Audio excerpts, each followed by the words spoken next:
working through these creative ideas as they filter down on a applicable scale to your clinical work.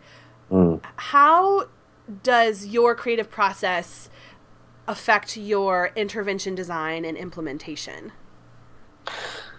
So I feel like my creative process is very improvisational. I use a very improvisational method when I work with my clients. It just feels like it fits so well, especially with the children I work with and children with special needs. If you're not willing to flex and move in the moment and follow a child's lead, I think you're going to be missing out on some golden opportunities for growth and development and creativity and expression and inspiration. So it usually stems from something that is goal-oriented, but something that the child gravitates towards. Now that can be something that's really motivating. It could be a silly little animal or a character or an instrument, or it could be a particular tempo. You know, I'm finding so many of my clients lately are just really enjoying these really upbeat dance kind of tempos. You know, I'm cranking it at like 158 beats per minute. So I'm really trying to be mindful of my interventions and making sure that the tempo is really high too. So, and then a lot of times what happens is in the moment, I'll come up with a improvisational intervention and then go home and fine tune it. Again, it's that like that burst of inspiration, creativity, and then, okay, now it's time to get these words down, get these chords down, you know, figure out some consistency with it. But then, of course, always be willing to stray from that in the moment if the moment calls for that. One of the interviewees, Rochelle Norman, she said, plan to fly by the seat of your pants so that you can fly by the seat of your pants. And that's, I mean, that's our reality as improvisational music therapists, and our obligation as healthcare professionals to reflect what you just said, following them and keeping that upbeat tempo. Do you find that when you're jamming all day at 158 or 120 or, you know, and you're kind of, you're pacing them too physically with your body, do you find that you are creatively fatigued at the end of the day? No, I don't. I feel like I have a really good balance with my life right now, and I'm not seeing 6-7 clients a day. So I don't feel burnt out, which is great. And yeah, you know, I mean, we kind of joke about the 150 beats per minute, but obviously I'm also playing some really chill stuff too. And, you know, I've got my clients coming in with autism, nonverbal, high sensory needs kids.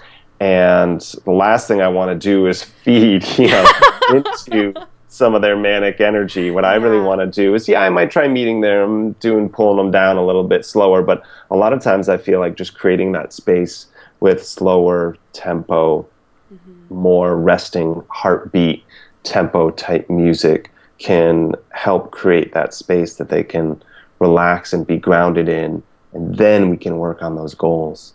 I feel like if you try to jump into those goals before that child is sensory regulated, you're...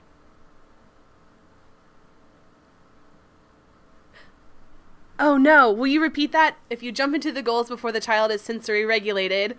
Yep, you're going to be swimming upstream. Swimming upstream. Isn't that the truth? I feel that. Yeah. I always thought, you know, session design, when you plan for a client, you know, you do it in a bell curve fashion so that in the heart of the curve, you're working on the nitty gritty. But I have some clients who come in and their session, you know, looks like this. They come in way up here, and it's a lot of work on exactly what you described, helping them ground and helping them center so that when we get to the work, which is, you know, coming down towards the middle to the end of their session, they're able to do that. You know, I mean, we'll pace for 10 minutes or we'll bounce on the ball and toss beanbags and, you know, do all of those very kinesthetic, tactile things just so that they can do the more heart work, kind of like what you described. Exactly. And I think it's okay, too, to give ourselves permission to drop any and all goals and just say, this kid is having a really hard day. I'm going to try to, at the end of the session, have them leave feeling a little bit more peace in their body and their minds, and really having that be the goal. Sometimes I feel like we're so goal focused that we feel like, oh my God, every session has to be goal driven. And sure, 98% of my sessions are, but come on, you get that kid who comes in, you're like, all right, this is going to be one of those sessions. It's all going to be about bringing it down slow, bringing it down deep, and just helping this child get a break from the stress and angst and anxiety that they might be feeling. Yeah. And what we see in our music therapy session is just one teeny tiny piece of the pie of their day and of their life.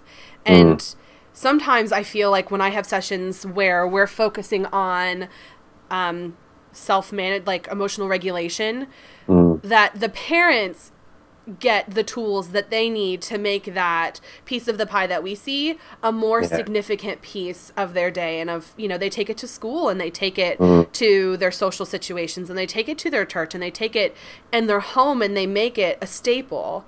And then it becomes more globalized, and these, you know, these 2% of goals that we don't track are sometimes the ones that that stick the longest. Nice. Definitely. And like with self-esteem too, right? And it's hard to write a goal for self-esteem, but that's a huge part of what I do. Yeah. Huge. And that's so hard to quantify. Yes. Yeah. I teach some college students at the local college, and we have a very thorough conversation about the differences between education and therapy in the musical context. And sometimes they can't move past the objectification of the subjective experience of self-esteem.